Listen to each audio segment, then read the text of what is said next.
everybody. Welcome to the Fire It Up with CJ show. Today we're going to be talking about intuition, and we have our expert here, Lisa Kay, who is going to be talking about her book, Intuition on Demand. So, Yes, welcome, Lisa. Yes, and there's here's your my book. beautiful book. Yay! A step by step guide to Really, powerful Anna. intuition you can trust. I love it. So, Thank welcome. you. Thank you. Thank you so much for having me. Yeah, it's great to have you here. So I want to talk to you just about some basics because I think when, Sure. people, it's all the rave now talking about intuition. And so it's even gotten to the point where businesses are now like, what is your intuition? So, Really. I love yeah, that. I know. I think it's great. Well, there's all this research that shows that the best leaders actually act through their intuition. Mhm. But what is intuition? Well, the official definition of intuition is knowing without knowing how you know it. Hmm. So what that means is we get information that arises within us and we don't know where it comes from. It just kind of appears, and it's not something that we've figured out or deduced. It just is knowing without knowing how you know it. Yeah. So I'm trying to figure out. I've had lots of people say you're very intuitive, and I don't really know how that's different than being psychic, what it means and what it doesn't mean. So these are people who are psychics who usually say you're very intuitive. So I usually figure that's some level below psychic abilities, or what does it even mean to be intuitive? Well, I think if you want to talk about in my mind, intuition is sort of the a spectrum. And as you develop and you get better and you become more intuitive and you become really good at using your intuition, very skilled at it, then you become what other people call psychic. And I Mm-hmm. think it really is a matter of semantics and what people's perceptions are. You know, Mm-hmm. when I go and talk to groups of people, and lecture, I will ask the audience, how many of you feel that you are intuitive? Mm-hmm. And almost everybody raises their hand. Mm-hmm. And then I'll say, okay, how many of you feel that you're psychic? And then maybe I'll get two or three. Mm. And, you know, and this is a in a room full of people. And so I think it really is, I believe everybody can be, quote, psychic. It's just that uh, when people think of psychics, they're thinking of amazing information that's coming through, knowing without knowing how they know it. And I believe, and I've done it myself, that you can develop your intuition to the point where you're getting all this amazing information, and people believe that, oh, you must be psychic. So when people say that you're intuitive, they're talking about the same thing. Okay, so tell me a little bit about the spectrum as you personally experience it, because in your book, Intuition on Demand, you talk about how you weren't necessarily intuitive to start off with, and it was something that No. you're kind of investigating and trying to figure out could I gain it through practice and skill, and now to the point where, um, at least in the book, you talked about actually doing intuitive readings for hundreds of people. So, what tell us a little bit about your personal journey and how it began, and what baby step intuition look like? Where when everyone raises their hand and says, "Yes, I'm intuitive," to the level of where you're psychic. Can you give us a breakout of? I don't know if it even breaks Yeah. out in that way, but I know that your personal experience seemed to follow that path. It did. Well, I didn't start out intuitive or psychic. When I was a kid, I thought it was really cool to be intuitive or psychic. Oh, I want to be psychic. Um, but I wasn't the kind of kid that had these intuitive experiences all the time. In fact, I used to try to play around with it. You know, I played with these things called Zener cards. It's like a deck of cards, and on each card is I don't know if you know what they are, but they Mm-mm. have shapes on them. So there'll be Oh, okay. squares and Mm-hmm. circles and stars. You've probably seen them. And Mm-hmm. then you have to predict, you know, using your intuitive psychic abilities, which one's going to come up next. And I tried it and I got them all wrong. So at that point, I decided, okay, I'm not intuitive or Mm-hmm. psychic. And, but I have always had a fascination with it because I always thought, well, you know, they say that everybody's intuitive and, you know, we get these feelings and, you know, where, you know, somebody's going to, you're thinking about someone and then they call you, someone you haven't spoken to in a long, long time, things like that. So I have always had a super interest in it for a lot of reasons. It comes up in every facet of life, not just helping you make decisions and from small to big, but also, you know, perhaps saving your life or even connecting to the divine. And that was fascinating to me. So over the years, basically, I started out as a scientist and an engineer because I always want to know how the world works. I want to know how everything works. And if I knew how it all works, then I could live a better life. And I'm just Right. So you infinitely started off as a curious. what kind of engineer? Mechanical, Electrical engineering. electrical engineer. And yeah, I had to pick the really tough one. But I love And you're at technology. Columbia, right? Was it Columbia that you were at? Yes, I Okay. went to Columbia. And Okay. actually, before that, I studied psychobiology because Oh. I love to know about how the mind and the brain works and Mm. why do we think the way we do and how does Mm-hmm. how does that all work? Mm-hmm. And so I studied that, wanted to go into technology because I loved that, follow my passion, Mm-hmm. and which I discovered. And I studied engineering, which is kind of like a flow from science, because the sciences and are connected to obviously engineering, giving you the basics and the basis for engineering. And I went through a whole career in technology, and I had a break in work where I could um, do more of what I wanted. And I thought, I'm going to really study this intuition thing because I have time now, and I'm going to really go all out.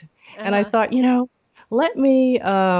I figured, I started with the science part, and I Mm-hmm. started reading about it, and there are lots of studies. But it only And went so actually, let's far. actually want to dissect this a little bit. So, when you Yeah. looked at the scientific studies, and I'm sure you've been continuing your passion and wanting to understand this more, what do the scientific studies say about intuition? Is there any science, or is it mostly in the realm of physics and all that It's in quantum the mechanics? realm. The way they do it is it's in the realm of phenomenon. So basically, they were testing to see if it actually exists, Mm-hmm. because that's the first step. People that they don't believe it exists. So let's prove that it exists. Mm-hmm. So there was a lot of studies on telepathy, on remote viewing, on being able to predict the future. And actually, there's a ton of work out there that proves that this phenomenon does exist far beyond chance, and it's been proven over and over again. But mainstream science didn't embrace it, so there's still that Yeah, so there that was question. research. I think I remember reading in your book Yeah. that something in the order of, if there's a guess, let's say it's 50-50 that you're making a guess, that those that were making guesses were in the 60% accurate level. Is that the Yes. scientific proof that you're referring They've to? done studies of studies where there were some studies of predicting the future. So, for example, you had to if you had four lights up in front of you, four different Right. colored lights, you had to predict. They would light one up randomly, and you had to predict which one was going to light up. Well, they did all these studies and found that people are actually quite accurate at being able to predict those things. And actually, the brain was actually able to predict certain things before you were even aware of it. Hmm. Um, and in certain cases, some of these studies, the chances, the odds of it occurring by chance was sort of like, really almost quadrillions to one. It's so those kinds of things. Some of the studies in remote viewing is quite fascinating on, some individual basis Right. where And actually, for they're, folks who aren't familiar, remote viewing is when people can actually see, see yes. events and situations. Like if I said, tune into the second floor at the Hyatt right now, and what does it look like? And a remote viewer would say there's a table there, and there's like two plants, but one of them is kind of schloopy. Like it's like that kind of remote. Is that what you Right. mean? And Yeah. it's what's even more fascinating about that is that you have the person who's using their intuition to do the remote viewing in a place where they've never been. Right. Yeah. Like I'm saying Hyatt in And Seattle. You've never been there, but you could right, remote view what the exactly. second floor looks like. What it looks like, and be very accurate in the description. There are a couple incidences. One, and they actually did this in the government did this. They were trying to use remote viewing to see if they could use it to pick up information for defense. And there was a study done with one gentleman who was very good, and they just gave him coordinates, latitude and longitude of a place on Earth. Now, what it was they knew it was a place in Russia, which happened to be, it was a military base. And this guy described it. He had never been there, didn't even, all he knew was the latitude and longitude. And he started drawing out buildings and roads and things and where things were from his remote viewing ability. And it was so accurate that they actually thought there was a breach of national security, Wow, that's which it wasn't the incredible. case. Wow. So, so those kinds of studies, and I think it was William James, who's this very, famous psychologist, and he's kind of like akin to Freud or Jung, and he had said, if there's a phenomenon like that where they see one white crow, Right. and as opposed to then people you should say, well, there are white crows, then it does Right. exist. But in this case, what we do is we go, well, maybe it was chance. Maybe it was, it was He just, just did it that was just, drawing remote viewing right. by It was complete just, one of happenstance. the, just happened to happen. And so those kinds of studies, and that fascinated me. And, but there were all these studies about trying to prove that it exists. Now, I already believe it exists. Now, the next step was to try to figure out how to develop it, how to Hmm. make it happen. Hmm. I studied psychology. They, in all my textbooks, didn't mention intuition other than, oh, it seems to be, it does seem to be a thing, but that was it. Maybe, a And what's sentence in and that, what's and weird that was it. about that to me is like some of the very best psychologists are very psychic. Like they kind of know, like how do they know to ask that question? That seems to be like the pivotal question. But I think really, really good psychologists are probably partially intuitive or psychic or whatever you want to describe I it. think so. I think they're, they have, well, I'm going to kind of guess that are a couple reasons why that is. They're trained to listen to other people. Hmm. They're trained to be open to listen. And when you're open to listening, sometimes you're picking up more than just what people are saying. Hmm. And most of the time we're not, our minds are always going and we're always talking. I like to talk, so I'm always talking. So I had to learn how to quiet myself to pay attention. Hmm. But that's an interesting point. So, but generally, psychology, the study didn't really talk much about it. So I figured if I'm going to really learn this, I'm going to be open and look at it with as much of an objective mind as I could, being a trained scientist. And so I went and I studied metaphysics. I studied energy healing. I studied how to do these intuitive readings. And because I really wanted to see if I'm going to know for me that it works, then the only way I'm going to know that it works is if I experience it. Okay, so let's actually stop there. So, for the metaphysics, tell me a little bit about what you learned about energy and energy healing and how it relates to being psychic and all that.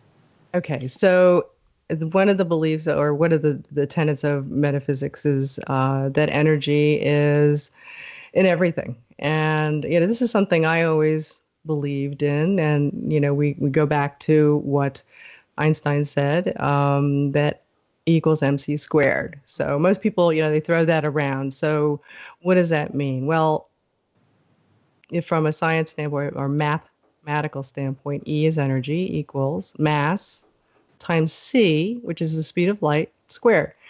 Now, the speed of light is just a number, right? So that means that the energy is equal to mass times a big number. Hmm. So the energy within the mass is very, very large, is Hmm. basically in a very simplified standpoint, because I know it's actually more complicated than that, but that's kind of a very, very basic way of Hmm. looking at it. And ultimately, I mean, that's how the bombs were made, because they took the energy that was in those small atoms and they converted it into energy, Hmm. right? The atoms that were there in the mass, and they converted it to energy. So what that theory says is that everything is made of energy. So physical things, thoughts are energy. Um, there's light, All matter there's is heat, energy. all matter, all things, How do you get everything. to all things? Because if I understand it, energy equals mass, which is like physical things, right? Then and Hmm. then the speed of light, which you said is just a number. Is that right? Right, So what is it? How right. can you jump to that to it's in all Well, thoughts? mathematically, if you look at it, if you just want to look at the mathematics, Yeah, E you're right, equals right. M, which is mass, times a big number. So the energy that is in some mass is going to be um, whatever the mass is, which is, it could be, weight um, times a huge number. And that's what the formula means.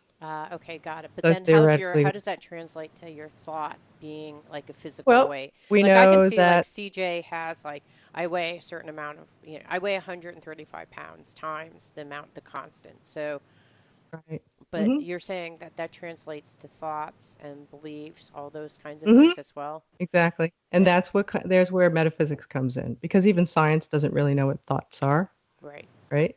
Consciousness is.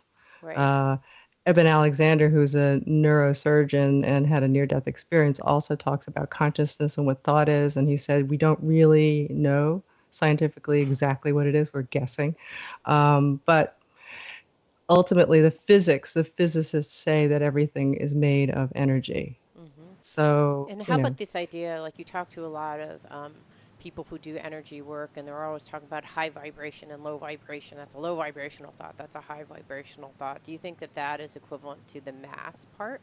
And if so, how? I think it's more that if that the energy is all one thing. So here's another tenet of energy. Energy is a thing.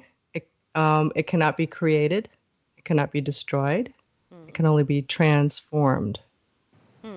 Okay. So it can only be transformed. So just as water can have different states, it can be Mm-hmm. transformed from a liquid to a solid to a gas. Mm-hmm. That's the same thing. Energy can have different forms, and that's kind of the idea. So it's not that we're all made Mm. of mass. That mass is made of this thing that It makes could up everything. express itself in lots of different forms. I Yes, get it. Okay, exactly. so is the vibration? What? How does the vibration? Do you think the vibration figures into this equation at all, or is it a different equation? Uh, okay. So the way we understand energy to be is that it has characteristics of a wave, Mm-hmm. right? So electromagnetic waves have, like the Mm-hmm. sine wave, or sound waves, Mm. or even light. There are characteristics of those waves that we put onto energy, that we characterize energy as. So there is so a wave has different properties. One of them is amplitude. It's the loudness, right? Mm-hmm. How loud it is. Another one is frequency, which is kind of what you're talking about. You have high frequencies. So, in the terms of sound, Mm-hmm. it's a very high pitch note. Mm-hmm. Low frequency is a lower pitch note. Mm. Um, those are the characteristics of energy. And so, what Oh. people are talking about, high vibration or low vibration, that's what they're talking about. They're It's not talking the about amplitude; it's the it's frequency. sort of the frequency, and then people will put say, well, that is a low frequency or a low vibrating energy, and it's not so much as that they've proven that it is scientifically or in any other format, but it's more that they feel that Mm-hmm. the Feels energy like denser, feels more like mass oriented versus right, lighter and exactly. kind of. I Exactly. see. So they'll say, Okay. the energy of angels feels like Right. very high. So maybe when they feel that they're connected to angels, they're feeling and they feel that energy, that it feels like it's a high vibration. Ah. So when we try to tell people, it's not necessarily that low vibrations are bad and high vibrations are good. It's just a characteristic of the vibration that you're feeling. Ah. Okay. Got it. So whether it's like this or kind of slower, and I assume Yes. that the more languid, slower is kind of what's considered low vibration, and the higher Yeah. frequency. Is the Yes. amplitude make any difference? Is that high or low, or is that Amplitude is just it's just loudness, right? okay? So it's just how loud it is. So, when you are in a very loud, noisy bar, you feel overwhelmed because the sound is so loud. It could be the same thing with the energy of, I don't know, say somebody, a person's personality, right? So maybe somebody is angry Mm. and they're they could be angry and seething and quiet. And so that energy, they're holding it in, or it might be there, but it's not very loud. Or they could be yelling and screaming and coming in with this look on their face, and now the energy of their anger is louder. Mm. Does that make sense? Yeah, no, I'm trying to correlate this with I had an interview with someone who he thought it was a 10-minute interview and it was a 50-minute interview. So he was already pissed off because he had to reorganize his day. Ooh. And then, so the interview, I thought, oh my gosh, this is going to be disastrous because he's already in a bad mood. And then to make it worse, the engineer had problems, and so he kept on like having problems getting the show started. So it made him even more irritated.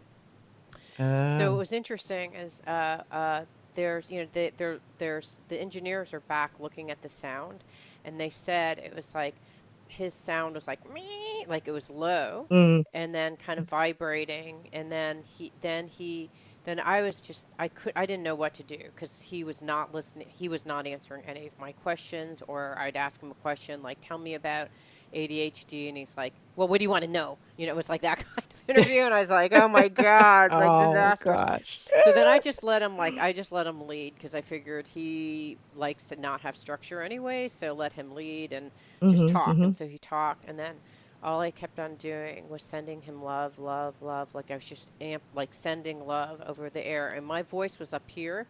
And what was interesting is the engineer said that they looked at it, and then at a certain point, his voice we got in resonance, and his voice got Wow. measured Wow. mine. And I've always thought, what does that even mean? Like, I know that it meant something, right? That Yeah. the love energy that I was sending was at a Yeah. different vibration Sure. than his. And Sure. then at one point, sending all that love, even though I wasn't even listening to what he was saying, or just sending him Mm. love made a difference in the. So it's just so that's what I was thinking. Like, God, I wonder what that is. It's not necessarily amplitude. It's I don't or I don't know if Well, it's it frequency. sort of makes sense because okay, so certainly everything is energy, and then you your personality, whoever's personality, who you are, how you express yourself, is going to come out, in a lot of different ways, in the way you look, and in your voice, in your gestures, in how you feel, your body expression, even physically, and that all has a certain vibration to it, right? Hmm.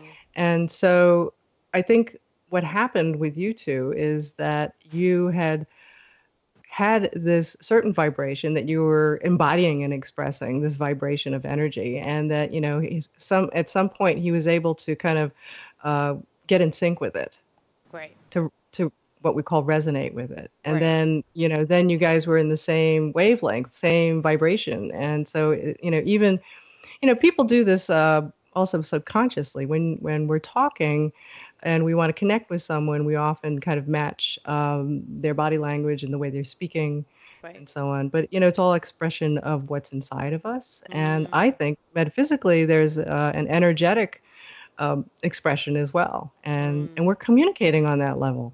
And that is what we're tuning into intuitively. So going back to the original question about intuition and your path, you started looking at engineering, you started looking at the science, then you started looking at the metaphysics and seeing if psychology had the answers. And when you actually dug into that, you found like, oh, actually there is a science. There is this There's energy that's lots of overlaps, yeah. a lot of things that make sense. That you put the pieces together, and then I say this to everybody: the proof of the pudding is really what you experience, So right? the energy is the way that you would use how you would use metaphysics to describe what's happening in psychic is that we're tuning to Yeah, someone's energy and therefore we yeah, can hmm, read what's happening, or we're tuning to the energy of the world and that's how we know, both, or okay. everything. Yeah. It's. I believe that there is this quote universal consciousness, and that consciousness is the energy of all of everything, Hmm. and the energy that is everything has consciousness, and some people may call it God, and we can tune into that, and that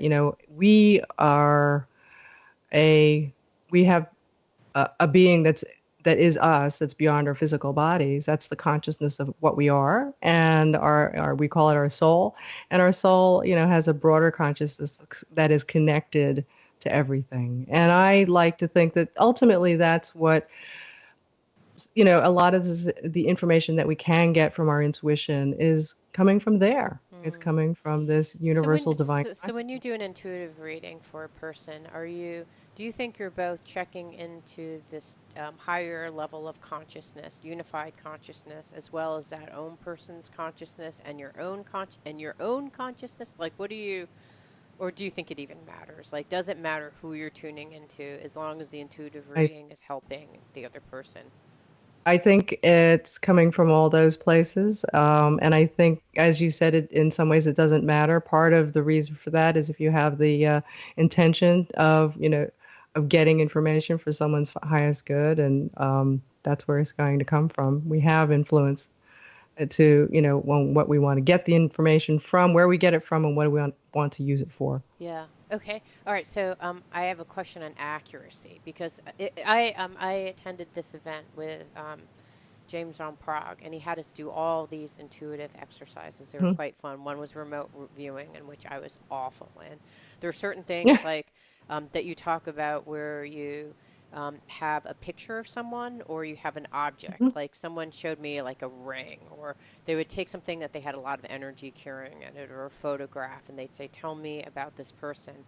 And I was able to kind of like, oh, I'm getting the blah blah blah, and I don't even know where. Like you said, I have no idea where this was coming from, but I kind of had this knowing that this is what this person is like, and I think I heard I'd hear stories about the ring and like the background of the ring and all these kinds of things, um, and I'm wondering, and what was interesting is that there are some instances like the ring and the picture that I would be pretty accurate in. Hmm. We also did transfiguration. We did all sorts of different things. And there's someone Hmm. which I was awfully inaccurate in. And so, how do you Hmm. describe accuracy? What do you think makes our intuition accurate or inaccurate? What are some of the things that we're either doing internally or otherwise that make us more or less accurate in our intuition? Okay. There is one main reason I think that people are more accurate or less accurate than other people are at times. And that is having a skill that you develop. Mm-hmm. And that's, you can have, I'm going to throw out something, if you could kind of teach yourself how to swim. Mm-hmm. I could probably teach myself how. I probably did teach myself how to swim. Come to think of it, but I'm not really good at it. I'm actually pretty poor at it. But I could get myself to the side of the pool, and but I don't do it very well. And sometimes, I swallow a lot of water, and sometimes I don't because I don't really know what I'm doing. And I think that's the key of what I found out. I discovered that you really have to have, like most things, a technique. You have to have a technique that's tangible and that's repeatable and that you can practice it. Mm-hmm. And from all the work that I did in terms of studying with different people and that are like James Van Prague and others who are wonderful teachers, but they give you bits and pieces, and then there were some things that were missing, which really it was hard for me. They would say things that I couldn't connect with, like, well, now you connect with spirit or you go into your heart, and I wasn't. I'm too, I need to have Yeah, like very how does one do concrete that? things. Right. Yeah. Yeah, I don't know how to do that. So I started to watch what people are doing. I went and I did see, I watched some very good intuitive readers. I watched the teachers who taught me. I started to really take it apart and, in a way, sort of, scientifically look at it and also do it myself.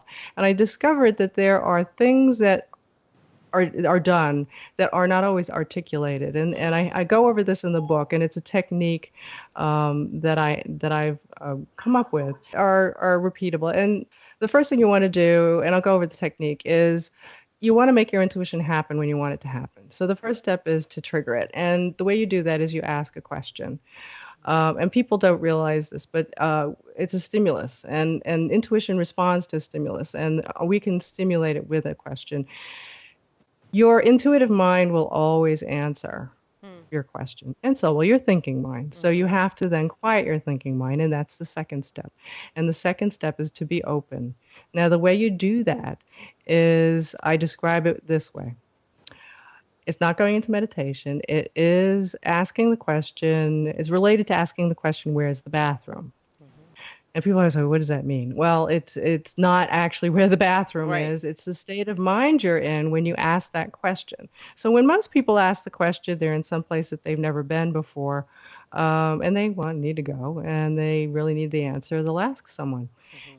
And then, so think about it. What do? You ask the question, where's the bathroom? And then you pause You just wait for the and answer, right? you wait for you're open. Right. You're not trying to second guess them. You're not going to say, I know, or I know what he's going to say. Or you're not also trying to have a particular answer in mind that you want them to tell you. You're just open Right. and you're waiting. And that's the way you need to be when you ask your intuition a question. You're not Hmm. second guessing. You're not trying to figure it out. You don't have an answer pre-prepared in your mind. So Hmm. that's the second step.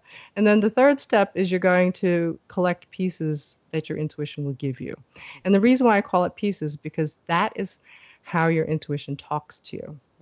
Hmm. There is actually a part of our brain, which is the what I call the intuitive mind, which has which processes information very characteristically like intuition, which it is intuitive. So into the intuitive mind thinks in pieces, it thinks in symbols, it thinks in pictures. Hmm.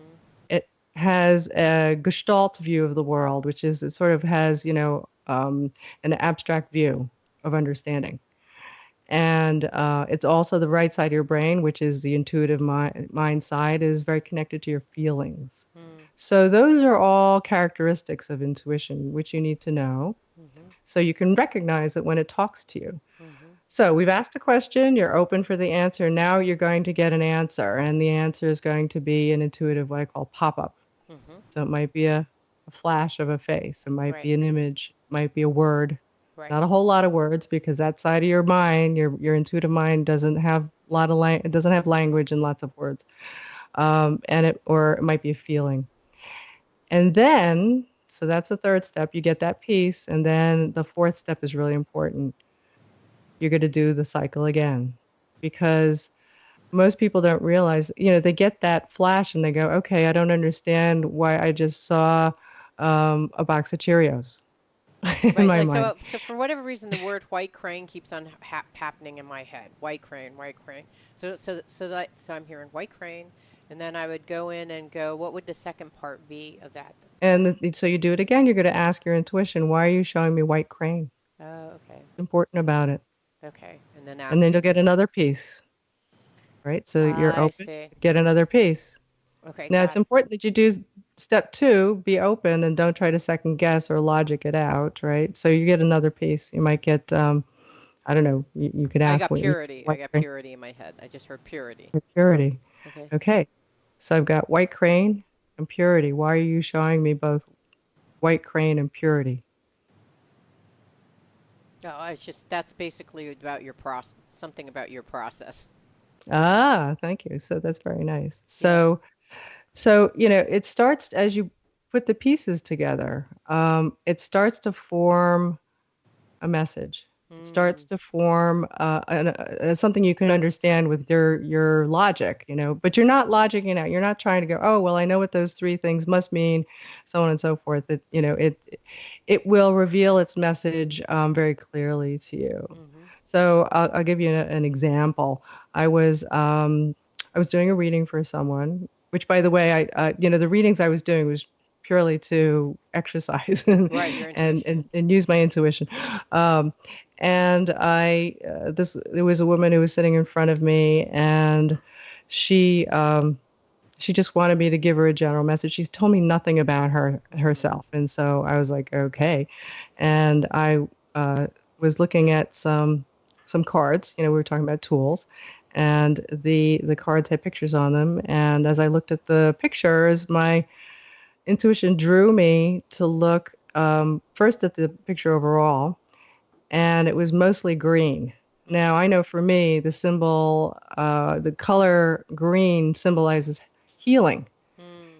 And so I knew so there's something about healing in this woman. So why are you showing me this healing? And, first thing you think is, people are physically healing. And then my eye was again drawn to, I kept looking at this one little part in the picture on the card, and it was a stone bench But it was so small. I was like, why, okay, why am I, I kept looking at it. I wanted to look away, but that kind of drew me in intuitively. And so I said, okay, why am I looking at this stone bench? Why are you showing me the stone bench? And my intuition said, it's a desk, not a Mm. bench. Mm. And I said, oh, okay. So I've got the green healing. I've got this desk. And so why is there a desk here? And what came to me intuitively was it was about knowledge. Mm. It was about Wow. the mind. Wow. And so I said, I started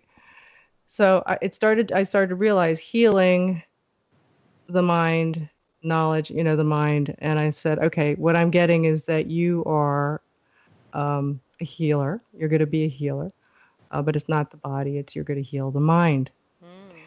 And she looked at me and she said, well, that's true. She was studying to be a clinical psychologist. Mm.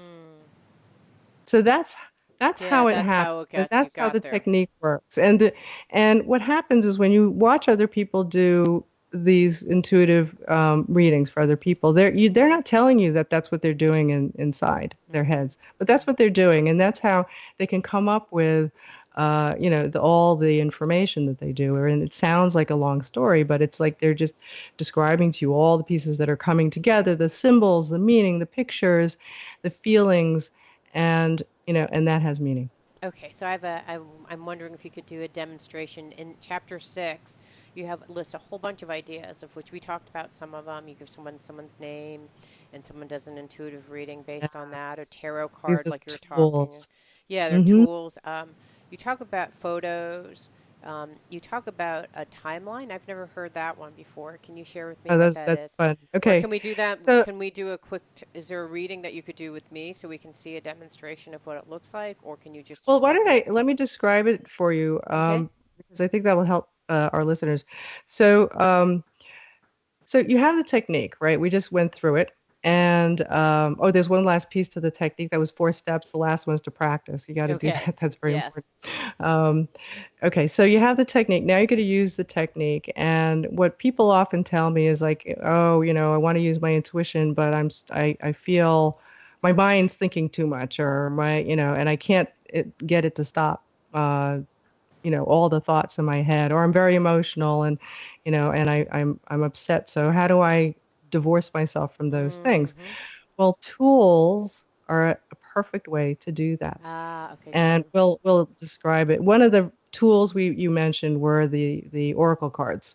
Mm-hmm. So that might be an angel card, it might be tarot cards. But the reason why these are used is it gets you out of your ego space. It gets you out of your thinking mind, because when you get a card and you turn it over, you don't know what it's going to show you. Mm-hmm. Mm. And so one of the things, and I want people to understand why tools are important, and we'll go over the timeline one in a minute. Um, so the so what it does, there was one time I was doing a reading for a gentleman, and he said it was like the first time I did a reading in public, right? So he's probably maybe the second person that I read Wow. for. And so I'm like, okay. And he sits down in front of me, and he's like really built, Mm-hmm. dark, tan, black tight t-shirt, Mm-hmm. sits down in front of me, and he kind of has his hand on his hip, and he's like, and he's kind of sitting back and goes, okay. Oh And I'm gosh. like, uh-oh. And so I was like, all right. And so I like take my cards, I shuffle them, and I do my thing, and I turn over the first card for he just wants a general reading. He tells me nothing about him. And I turn over the card, and the first card is Cupid. And it's Mm. pink, and it's got this little Cupid baby, and with like hearts that are bubbles, and they're floating out. Like, oh no.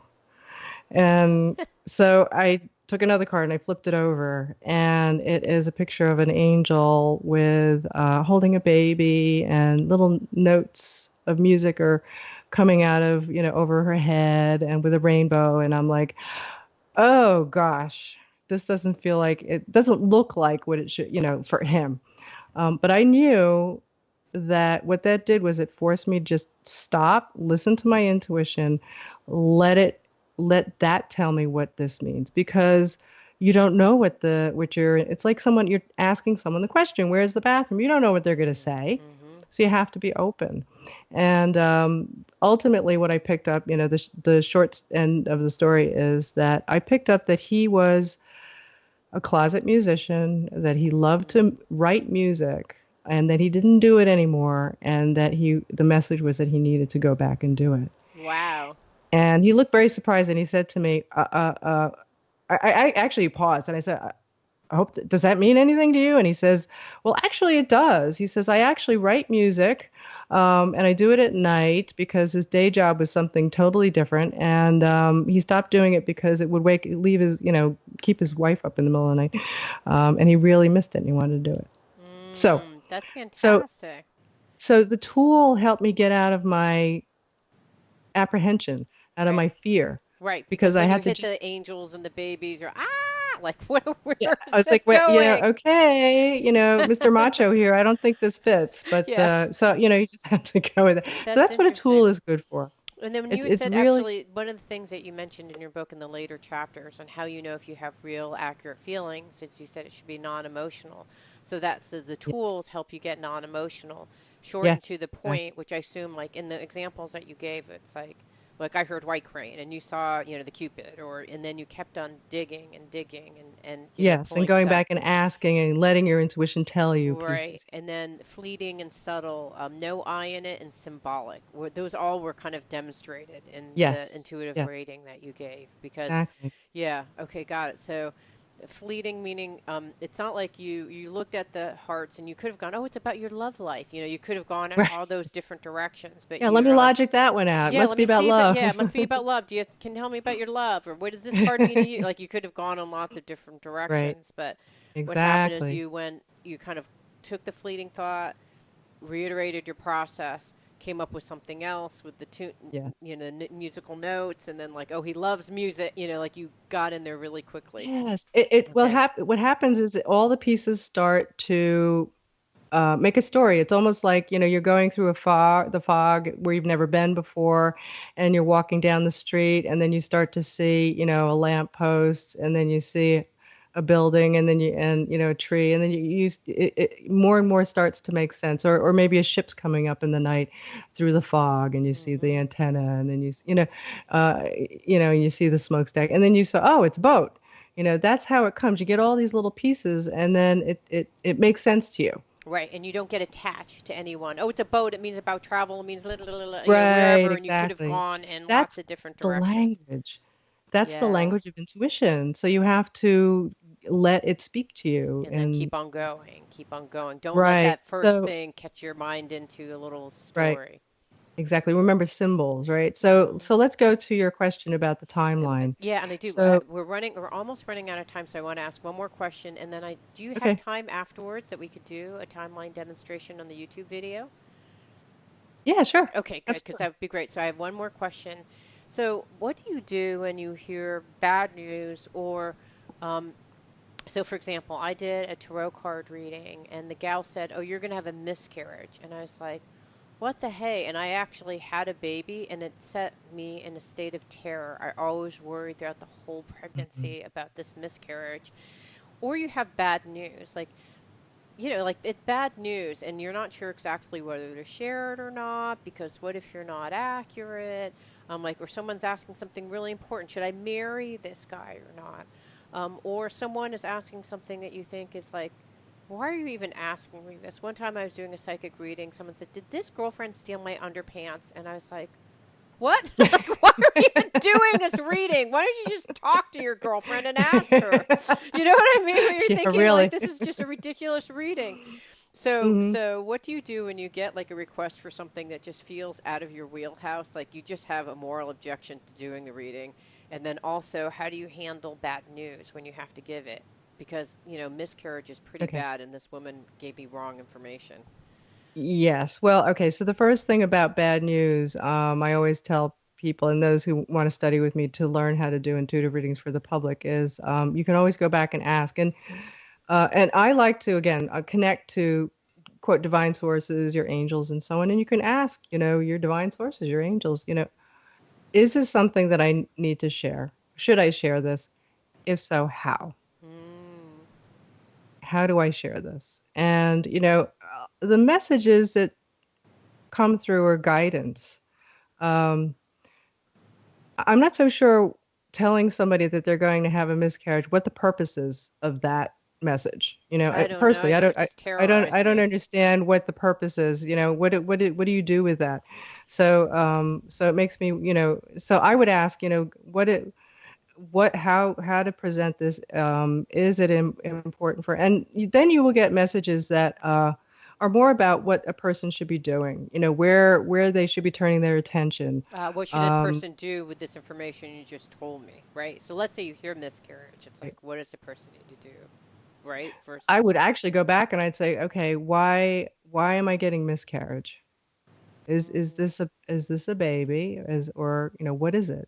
Show me. mm, And maybe, if I get, you know, a bit, because miscarriage could be a very symbolic thing, right? So, right. Like she just um, literally saying miscarriage when I actually, she didn't know I was holding a baby at that time, but I was like, set me in a uh, state of terror oh, during and that it's time. very upsetting. And, I think, Okay, so let's do that one. so What would you have done? that's what they, So let's say you hear miscarriage, and what would you have done differently?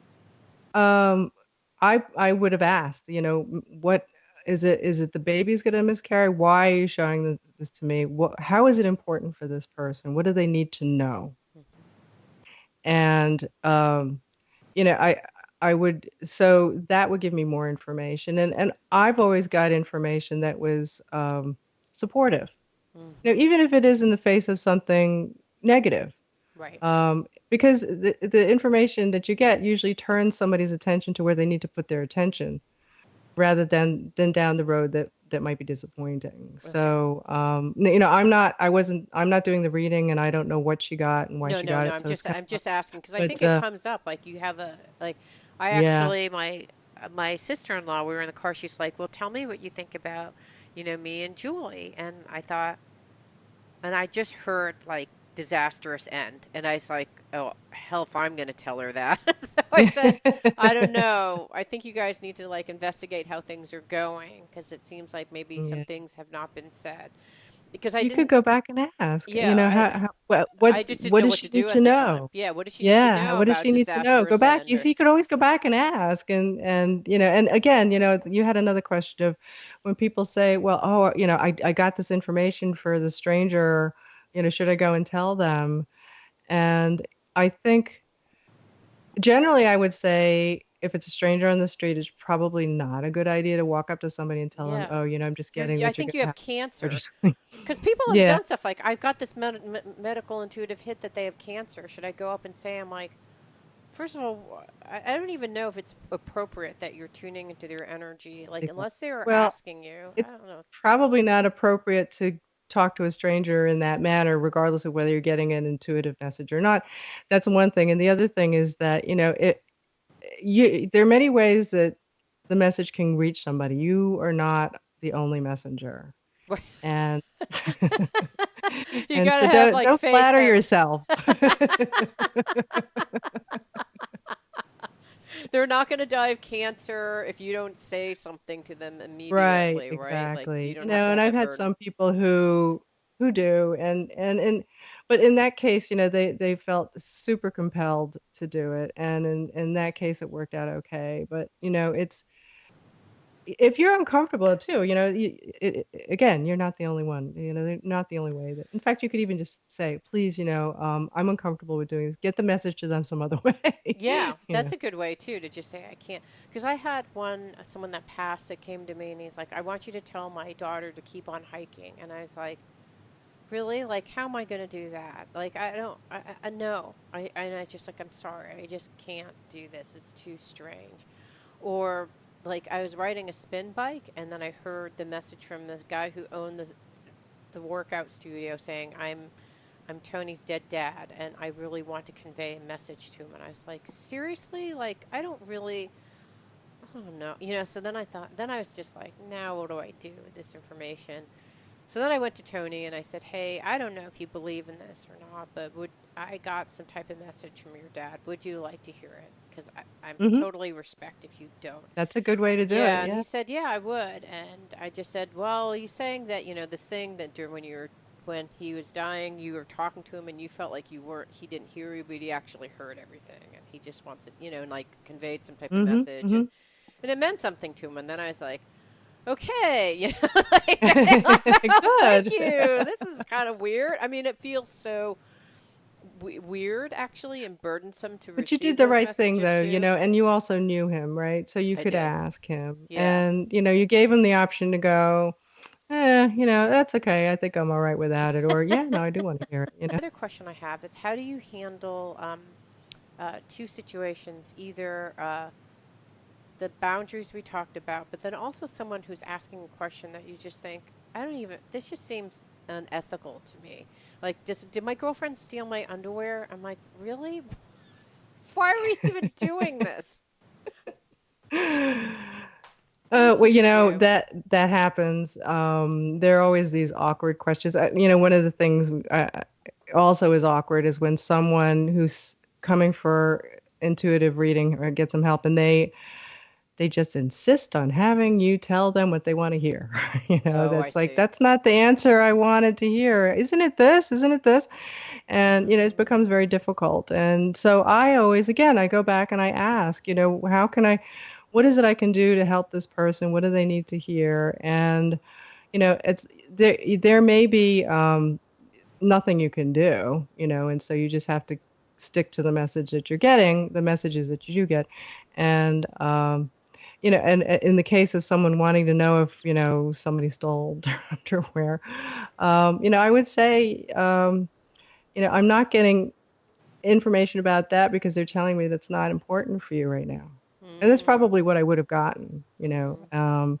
at that, it's what's really more important. And usually when I am doing a reading, I'm tuning into both people. I'm tuning into her, the sitter, and I'm also tuning into whoever they're talking about because there's usually, I'm sure the reason why she wanted to know whether this person stole from her is there's some conflict going on, which is more Right, than just that particular incident. right.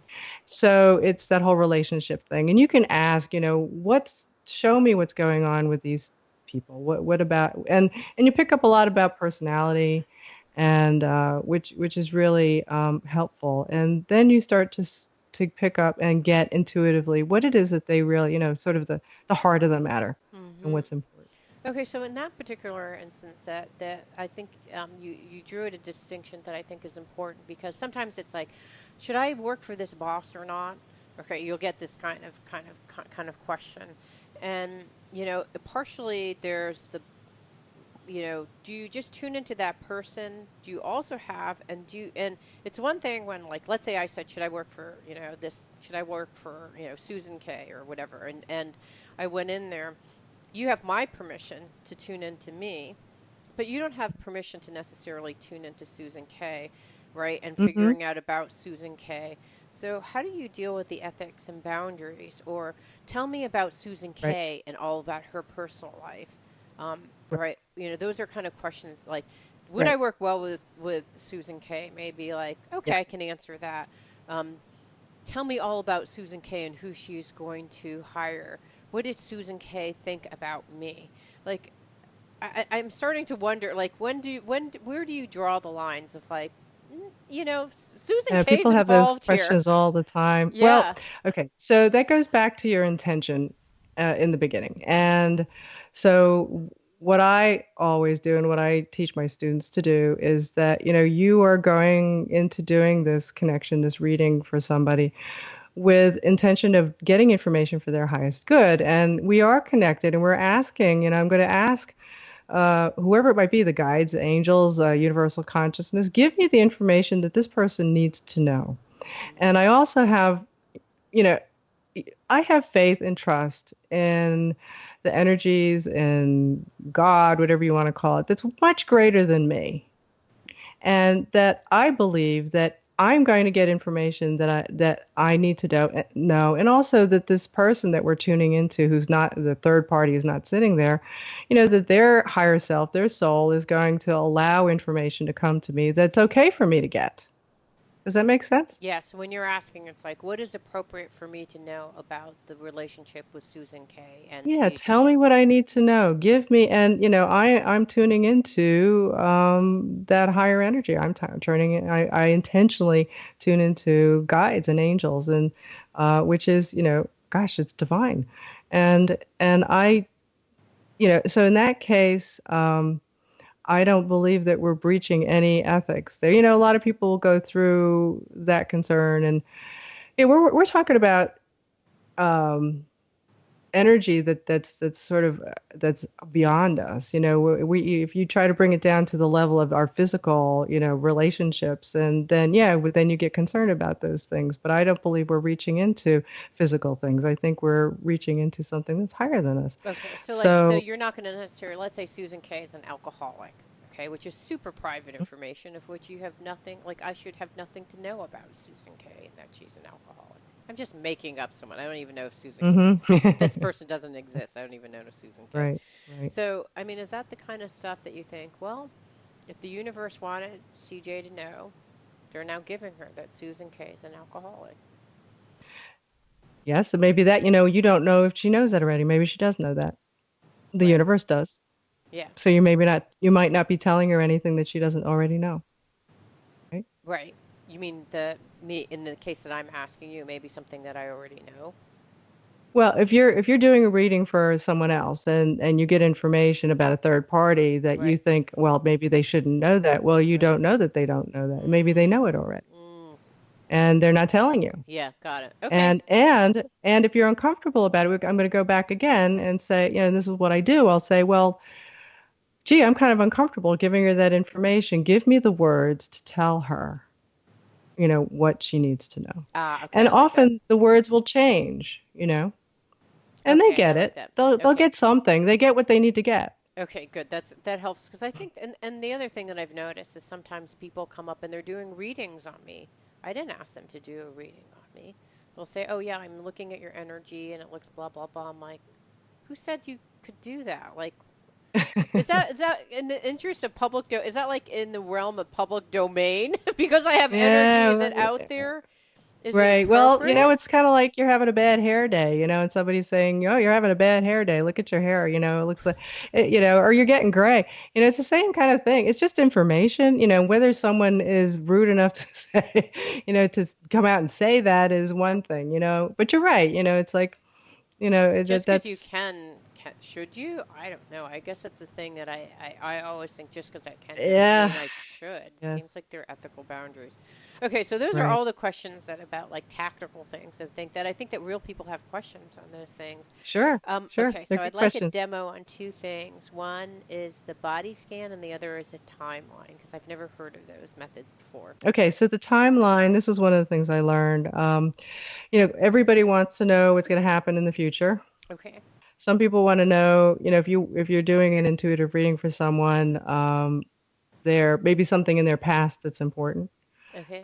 So what this does, again, it's a tool, Okay. and tools are a way to get you out of your ego space so you can pick up information. Tools also are, you remember I talked about triggers and intuition will respond to a stimulus. So it's like a stimulus. So what you do is, for example, you can Okay. Do imagine can a do timeline. like a timeline for me about my future. What would my future look like? See, what would your Should it? future be? Okay, so you can imagine a timeline being sort of well, a couple of ways. One is a line in space, right? You just sort of like as if you Okay. were drawing on, Okay. All right. So right? You're this is drawing my on a, future, and this is my right. present, and this is my past. Exactly. And Okay. so you would start in the present, Okay. and then you would say, okay, and then you would divide out the timeline into segments, and it could be in months, right? So month one, month two, month three, month four, Okay. in the future. Okay. And you could say, okay, to show me what is in CJ's life a month from now. Okay. And what is in CJ's, show me how CJ, or what I need to know about CJ, or what she needs to know about her life, 2 months from now, and then 3 months, and so on. Okay. And 3 months seems to be like a thing for you. Okay. So that seems no. So I may pick up, 3 months is something's special for you in 3 months. And then I'll go back and I'll ask, so what is it about the third month from now that's important for What's CJ? And um, and they Thanksgiving? may. Nothing. Oh no, this is you literally thinking in your head. Okay, good. Tell me. Yeah, I want you to think out loud so we can see what happens. So this would be the process that we Okay. would go through using the tool, using the technique on how to use your intuition to Okay, get so some you information. looked at chunks out So and you saw 3 months out. Somehow you got like a little. right, How so did? 3 months, and then I would go back and I'd ask, so what about that third month is important for CJ, and then see what pops up, intuitively. So it is a thought, it's a feeling, did I get an image? Um, so 3 months, 3 months to, and what I'm going through is I'm actually seeing the timeline in my mind's eye. Mm-hmm. And so, and because I saw the three, and so, tell me about the third month. Um, so, and I'm sort of seeing a pause or a blank spot. And so then I'll say, well, why are you showing me that? What is it about that she needs to know about that blank spot?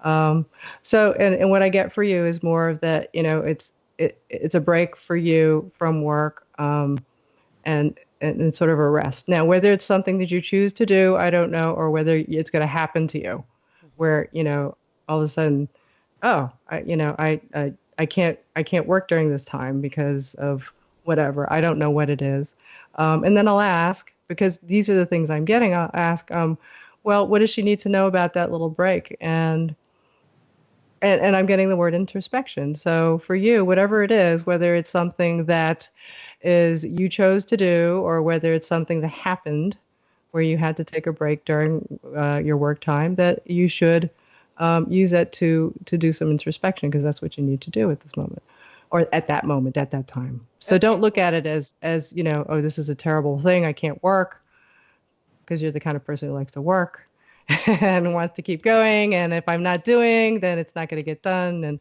so the message is that it's okay. There are times when you do need it, and that is a significant time for you. And so use it as that. Don't worry that you're losing some work time. Okay, You'll so get back. It'll so be um okay. so um so you showed us, and thank you. That was actually so interesting to hear what was happening in the back of your head. Now, had I just been like coming to your office, would you just say, "Okay, what I'm seeing picking up," would you just give me the end story, or would you? Mhm. Okay, Yeah, got you wouldn't I would just necessarily. give you the end. I wouldn't tell you all that stuff. No. Okay, you're like something in November, and here's what's going to happen. It's a time for Right. introspection, and don't worry about not getting into work. And so, Right. and is the client just watching you as you're kind of tuning into these things, or did you just give me a really long version, and what came to you in like 2 minutes would come in 20 seconds It would be shorter because I don't have to explain to it. explain it? Okay, got it. But yeah, but Interesting. and as you get better, it gets faster and faster. I love that And sometimes tool. somebody just sits down, and then you start getting things, and then so you're going through that cycle in your head, and then you could just speak. I love the So timeline. So this is the tool that the tool got you out of your head. It's just like if you're feeling emotional about anything, it's like no, just focus on the timeline and the 1 month increments right, between now and the exactly. future. Not like oh my God, this is a big question. What do you mean about the future? Like that's probably what I Right, would do. exactly. Okay, and And you then get what you get, and you don't get upset. right, That's exactly. another rule. And then you talked about Oh, which the I've never. body scanning. Yeah, body Was that the scanning. What's that? Okay, this is something I learned in energy healing, and I'm actually a practitioner in, I think, 3 or 4 modalities, because I Wow. really wanted to learn it. It's really cool. Um, so I studied everything from Reiki to Qigong, and Qigong is the mother of all energy healing. It's called energy work. It's our heritage. It's the Chinese um, s- created this 5,000 years ago, Mhm. because they believe that the universe is made up of energy. Mhm. Yes. So they're all pretty much the same in that it's all about using your intuition to sense things, but also, um, so one of the ways to scan somebody's body energetically is you can do it in your mind. You can look at somebody, and you can go down through it, say be open, say, show me what it is I need to see in this person's body. Okay. And just like, when you've seen like the Xerox machines, you see the Yeah, light so it's goes across the yeah, bar. like that. Yeah, so it's like that. It's sort of like a light going down someone, and just show me what's going on as I go through their body. That's a way to scan them. Another thing you can do is you can do it, if you do energy healing, like Reiki, right? You're putting your hands over someone. You can Hmm. go down from the top of the head down to the feet and put your hands over them. And as you're doing it, you can see what you pick up, see what you sense. So Okay. So that's can you do a where to demonstration with me what you pick up? And it's okay. I'm open to whatever you pick up. do. There are a lot of medical issues. um, so let's see. See if this works. It's funny because I'm looking at I can only see your face and your shoulders, and I have to Okay. imagine the rest of your body. Look at you standing up. Oh, you don't have to stand up. It's okay. Um, so if I scan you quickly, I don't know, I get something on the left side of your body, your shoulder and your arm. Um, Okay. so so that it's more in your shoulder area. Mm-hmm. Uh, so that's one of the things I'm picking up. So I pick up what I do is I pick up pain or where people have problems or where they had a problem. I don't always know exactly what it is, Mm-hmm. but I can pinpoint where things are. Okay. So that was the first thing I got. Okay. Yeah. Do you like to sleep on your left side? Yes. Yeah. No. I sleep on my right side. On your right I side. think Okay. actually what's happening is you're looking at me through. So this is actually my right side, and I have a neck problem, and I sleep on my right side. But you're looking So at me through it's a video, reversed. so it's reversed. So I think that that's what's Yeah. So happening maybe too. yeah, that could okay. So that could be it. Because it's on So my right. I have an issue right here on my neck, and then it goes down to my shoulder, and I uh, sleep on my right uh, side, which is this side. okay. Okay. Well, I got the shoulder and I got something to do with your sleeping. So yeah, Oh, okay. I can't tell what, Okay. how the camera's working. So Okay. Yeah. maybe because it is reversed. Yeah. Um, Right. So if you're so looking at maybe my right, yeah, I get it. So, yeah. mhm. So that's what you're getting. So then you tuned in, and you kind of was it a felt sense of like. So for me, I So can tune in and what I can I feel like, oh, you have discovered, something in your artery, or I can feel stuff. yeah, so you feel it. I learned that I could kind of imagine, I can look at you and then imagine, take that image of looking at you and put it in my mind and it's like this. So if you're looking at a person and you close your eyes, you can still see them in your mind, Mm-hmm. right? And so then I'll imagine kind of looking at them in my mind, scanning down their body, and I often see darkness. And it Mm. doesn't mean that it's bad, but I discovered that, and I'll tell you the story of how I found this out. So one day I was in this class, and it was about I think it was about energy healing. And what this woman was doing was she was showing how to clear away pain that somebody had using um, sage and a feather. Mm. So, oh no, I'm sorry, it was a crystal and a feather. Mm. So she had this big crystal. She had somebody stand up who had back pain. He said he had back pain, didn't say what it was. And so she's taking this crystal and she's waving it around him. And I'm looking at him, I'm bored to death. And I'm thinking, you know what? It's taking forever. Maybe what I should do, let me see if I could see his aura because I don't see auras. Let me Right. try. So I look at him and I'm not seeing anything. And I thought, well, let me close my eyes and see if I could see him and see his aura. Same thing I said, close your eyes, you can still see the person. And where she was, had been, I saw this coming out of his shoulder blades was like this dark, this foggy, um, smoky mist that came out. And I thought, well, that's weird. And I opened my eyes and she's waving this stone and she's missing the spot where I saw this fog, this kind of black fog come out of it. And I thought, oh, she's missing it. She's not getting it. And she's walking all around him and doing all this stuff. And then she picks up a feather and she starts waving it around him. And now she's waving it down his back. And as she does it, and I close my eyes again, I saw the smoke start to dissipate as she was doing that. Oh, so it actually Wow, did that's work. really cool. And then I was like, wow, what was that? What am I seeing? And now, okay, so this is all about practicing and being able to validate what you get. So I surreptitiously went up to him after, we had a little break, and I said, "Oh, that was really cool." And afterward, he said, "Yeah, my back felt better." Um, and he said, when she was, I said, "So it really worked for you?" And he goes, "Well, when she did the crystal, I didn't feel it. It didn't feel much. It still hurt, but I felt it when she was doing the feather." And I was like, Mm, "Really?" So right. then I asked him, "Where does your back hurt?" And he goes, "Oh, right here." And it was exactly where I saw that mist coming out. Wow, that's So then cool. it made me realize, okay, that seems to be where I'm able to see where people have pain.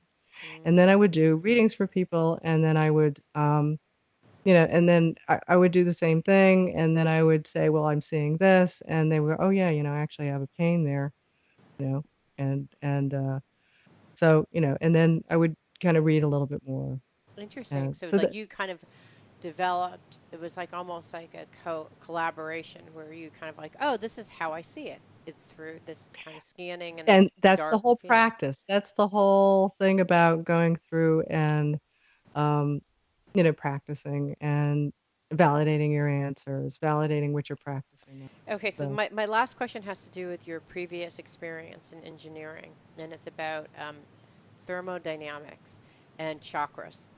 Okay, this is completely okay. unrelated to intuition, but I'm just curious because you said you're Yeah, an engineer, right? And I've been trying to yeah, find an engineer who knows about energy yeah, because I got a message. There's all sorts of different ways of channeling your energy. I'm working with this one teacher who channels it up your back, around to the front, and then like cycles around.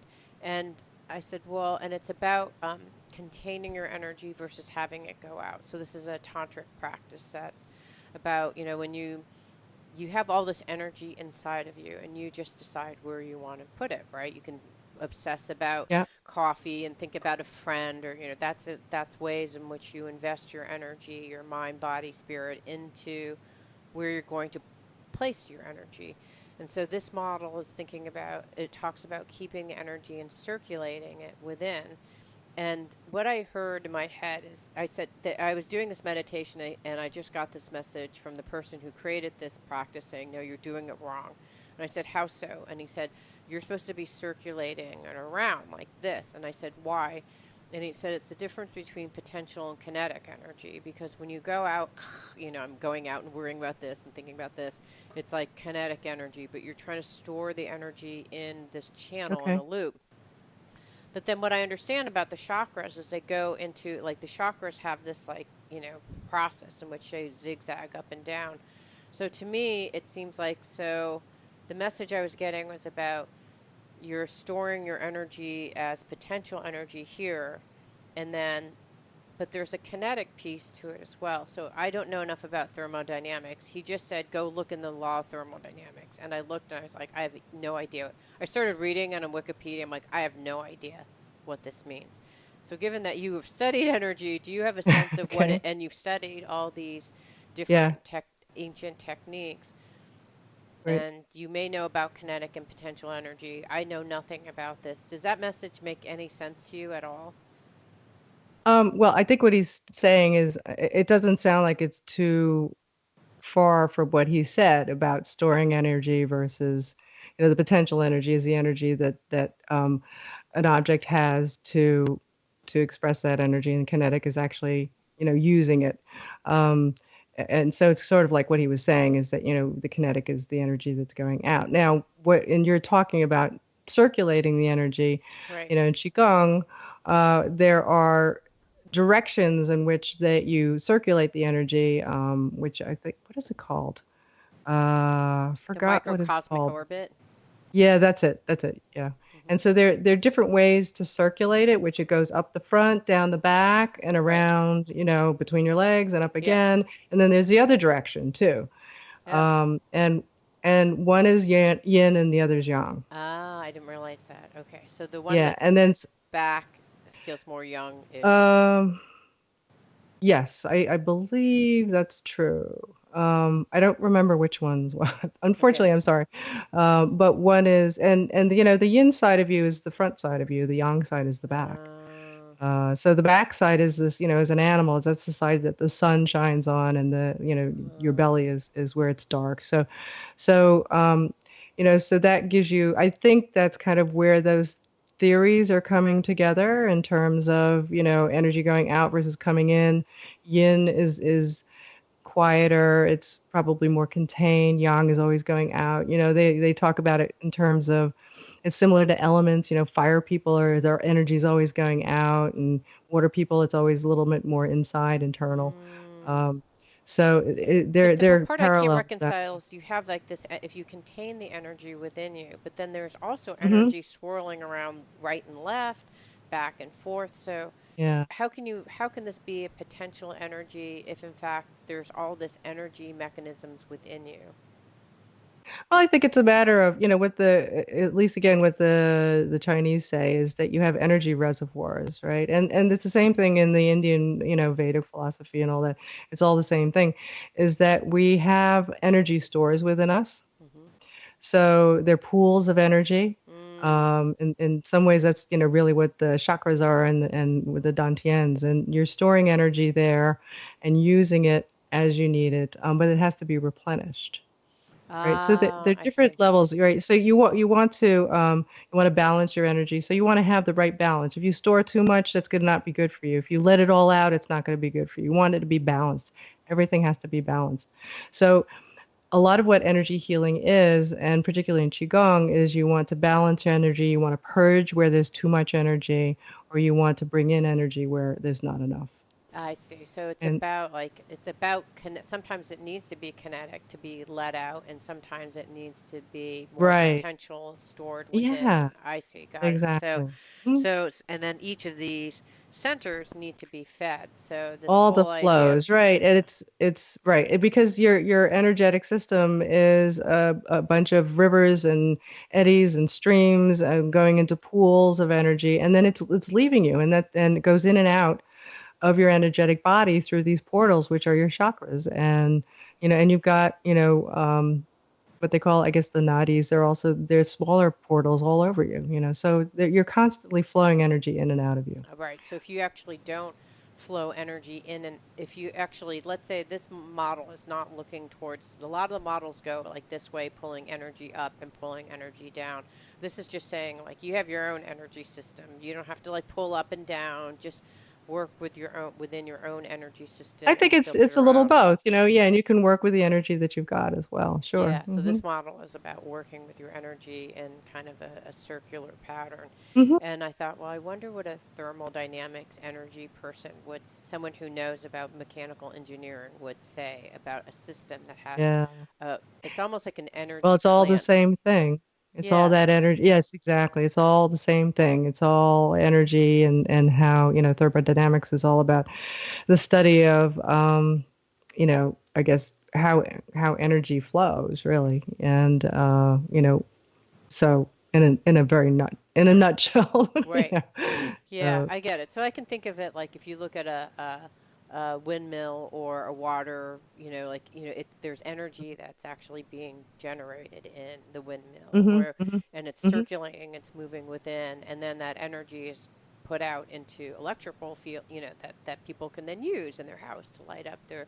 So I get it. right. I think that that's maybe the closest analogy. Anyways, I've been looking for an Yeah. engineer, so you have like the perfect. I've actually been asking. Please send me someone who has this background to explain this to me because I don't know the Uh, message. And I've been waiting for this person to come, and here oh, you've good. arrived. So thank you Oh, good. very Well, I much. hope that helped you. You're Yeah, it very did. So welcome. It worked. thank you so much for all this information. And I love the 4 steps because I think even though I'm very intuitive, I don't practice it in the way that you're talking about it. And I Mm. think adding that level of rigor to it, I think is a lot better than just kind of Because I think that Yeah. would improve my accuracy, which I think is the thing that you're Exactly. And talking that's about. that it's the practice. Yep. Yeah, Absolutely. love it. Absolutely. Hold up your book Okay. again so you can see it Oh, again. sure. So we've Here we been go. talking to Lisa Do the Kay Vanna and White talking about her book Intuition on Mission Demand, on where she Demand. has, yeah, where she has, And to um, me, it's backwards. I don't know if no, it will everything's show. flipped. Yeah. Okay. Thank you so much. And It means so much to me that you're listening to the show. Would love your support in any way by giving me comments below or to subscribe to the show or share the show with friends. Thank you again for your support. Love and blessings. thanks for staying later. I Thank appreciate you. it. Yeah, Oh, that no, was no. It great. was a lot of fun. I really enjoyed speaking to you and talking about all these really cool Yeah, it things. is So really cool. it's Thank really you. nice. A lot of fun. Blessings. Yeah, thank you. Okay. Thank you.